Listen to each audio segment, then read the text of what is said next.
1980 में जब मैंने उर्दू लुग़त बोर्ड ज्वाइन किया तो लेस साहब अबुल्ला सिद्दीकी साहब मुझे एक सीट पर ले गए, कहना यहाँ बैठना है आपको।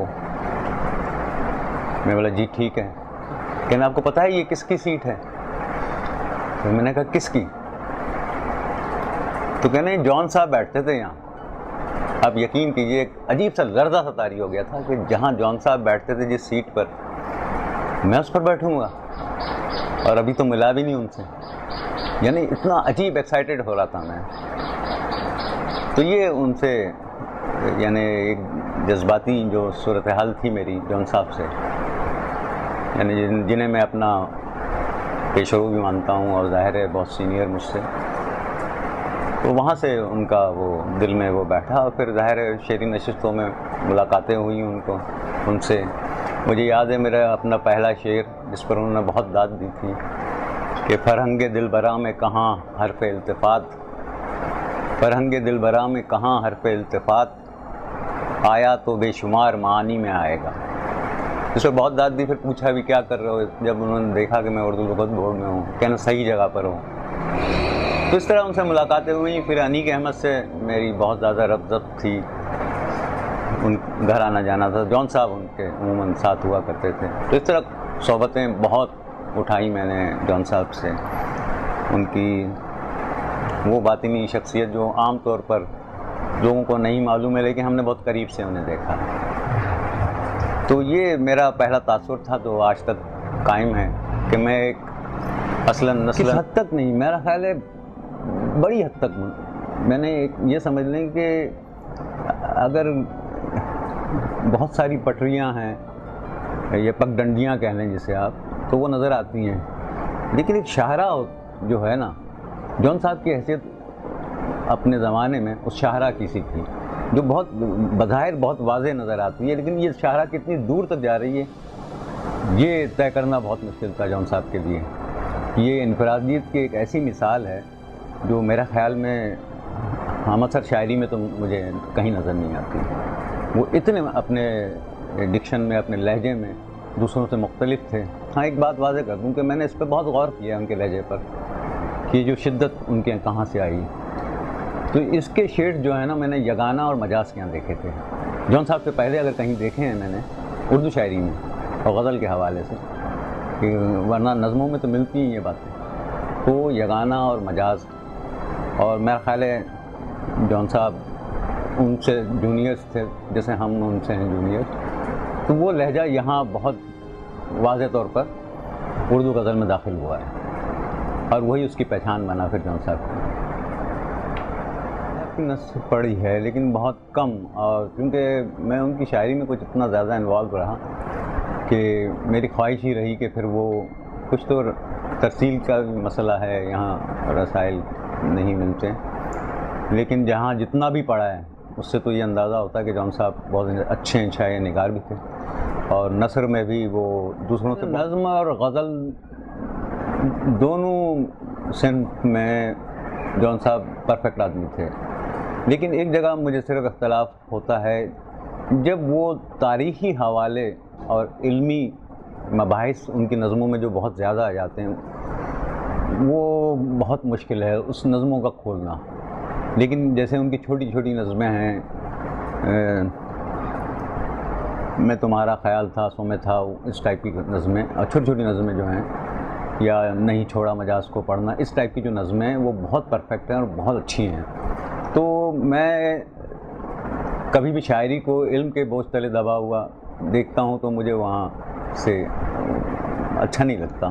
तो जॉन साहब के यहाँ ऐसी नज़में कम हैं और तवील भी हैं बहुत, लेकिन वो गज़ल और नज़म उनकी दोनों बहुत अच्छी हैं। जॉन साहब का इश्क अपने ज़माने से मरबूत इश्क है, ये आज से 100 साल पहले वाला इश्क नहीं है। इश्क पर और उसके इश्क के मसाइल पर, जैसे मसाइल तसव्वुफ़ पर लोग बात करते हैं, तो जॉन साहब ने ज़्यादातर मसाइल इश्क पर बात की है। कहीं वो ऐसा भी मुझे महसूस हुआ कि वो बहुत रिपीट कर रहे हैं, बाद इस्तिलाहों को उन्होंने इतना रिपीट किया कि वो उकताहट सी भी हुई इससे पैदा। लेकिन वो हर एक शायर का अपना मसला है कि वो उसका विज़न क्या है उस मामले में, उसके शब व रोज़ कैसे बसर हो रहे हैं, उसकी क्या ज़िंदगी है। तो वो रिपीट भी कर, जो मीर साहब ने अपने कई अच्छे अशार को दोबारा कहने की कोशिश की, ज़ाहिर है वो पहले से बेहतर नहीं कह सके। ऐसे जॉन साहब के यहाँ भी रिपीटेशन का अमल इश्क के मामले में बहुत ज़्यादा है, लेकिन ये इश्क वो नहीं है जिसे हम अफलातूनी इश्क कहें। ये पूरे जिस्म जान के साथ ये उन्होंने अपने इश्क को लिखा है, और जो यकीनन इस ज़माने में अव्वल तो इश्क है ही कहाँ। जॉन साहब के कायनाती नज़रिया जो है, ज़ाहिर है वो एक इल्मी घराने से ताल्लुक़ था। उन पर उनके बड़ों का, भाइयों का ख़ास तौर पर तकी साहब का, रईस साहब का, और उनके असरात भी हैं। और फिर उनका जो मुताला इस सिलसिले में है, कायनात के सिलसिले में, वो ज़ाहिर है शायरी के पर्दे में छुप गया है वो सारा मामला। वो एक आलिम आदमी भी थे, उनका एक अपना नज़रिया था और वो उस पर कायम दायम। असल में जॉन साहब ने बहुत लिखा है, ये तो आप भी जानते हैं, बहुत ज़्यादा लिखा है। और ये है तो उनकी दाखिली, उनकी कायनात ही एक अलग है। लेकिन इसमें आदमी की, ये कहना चाहिए, जो ज़ाती उसलूब है वो भी बहुत काम करता है। बाज़ औक़ात ये होता है कि आपको अपने स्टाइल पर लाइफ स्टाइल बना लेता है आदमी को। अब मुझे ऐसी ही बातें करनी है, अब मुझे ऐसी ही गज़ल कहनी है। जिस तरह हम एक चीज़ को पसंद करते हैं कि भाई हमें इसमें ज़्यादा इन्वॉल्वमेंट महसूस कर रहे हैं, हम इसको बेहतर अंदाज में पेश कर रहे हैं, तो वो अपने आप को इसी अंदाज में लिखते रहे। और मैं ख़ैर आखिर तक, एक तो हमारे शहर की सूरत हाल, मुल्क की सूरत हाल, उसमें अगर थोड़ा वक्त भी दिया जाए किसी के लिए तो बहुत है। लेकिन मेरा ख़्याल है जॉन साहब के सिलसिले में बड़े कॉन्शियस है, कारी ख़ास तौर पर, और वो कारी जो हमें मुशायरों में नहीं नज़र आता। तो मेरा ख़्याल है उनकी हर किताब का इंतज़ार किया जाता है जब भी, क्योंकि सबके इल्म में ये है कि जॉन साहब ने बहुत कुछ तरके में छोड़ा है, तो इंतज़ार रहता है कि गुमान के बाद गोया, गोया के बाद अब क्या आ रही है, किताब आ रही है। जी बिल्कुल डिस्कस होती है, लेकिन अब जो नस्ल आ रही है वो तो एक रुझान साथ शायर भी थे। हमारी नस्ल के बाद एक दो नस्लें आ चुकी हैं, सब पर अब तक जॉन साहब के असरात मैं तो महसूस कर रहा हूँ बहुत ज़्यादा। अलम में यह है कि जॉन साहब पर अभी लिखा ही नहीं गया। अव्वल तो हमारे यहाँ वो जो तीसरा आदमी जिसे नक्कात कहते हैं वही नज़र नहीं आ रहा, तो लिखेगा कौन? और अगर कुछ लोग नहीं लिख रहे हैं तो कुछ इसमें जॉन साहब की शख्सी सूरत हाल ऐसी रही है कि वो नज़रअंदाज कर रहे हैं जॉन साहब को। बल्कि मेरी तो एक अभी जहन में एक तजवीज़ भी आई थी कि जॉन साहब एकेडमी कायम होनी चाहिए, और वो एकेडमी इस अहद के हिंदुस्तान पाकिस्तान के बड़े लिखने वालों से जॉन साहब पर लिखवाएँ। और ये कार खैर भी है और कार अदब भी है। 94 में दुबई में हुआ था जश्न महशर पर, उसमें मुझसे जूनियर्स कुछ शरीक थे। अब मुझे तवक्को नहीं थी कि ये होगा। सलीम जाफरी की बीमारी का आगाज़ था, वो थ्रोट में कुछ मसाला था उनके, तो उन्होंने अनवर जलालपुरी को निज़ामत दे दी, हिंदुस्तान के शायर। कुछ तमीद के बाद उन्होंने बराह रास्त मुझे बुला लिया, जो मेरा ख्याल है हमारे जितने भी सीनियर्स थे, पीरज़ादा कासिम भी थे उसमें, जॉन साहब भी थे और लोग थे उसमें, तो मैशर साहब वगैरह भी। तो उनको बुरा लगा कि कुछ जूनियर्स के होते, परवीन शाकिर भी थी उसमें बैठे। खैर मैंने बैठा और शुरू हो गया, तो वो बात बनती चली गई। जब दूसरी गज़ल मैंने शुरू की, ख़याल तेरी तरफ गया, तो जॉन साहब बाकायदा उठकर आए मेरे पास। उन्होंने वही अपने अंदाज में पीठ थपथपाई, कहना पढ़ते जाओ बस।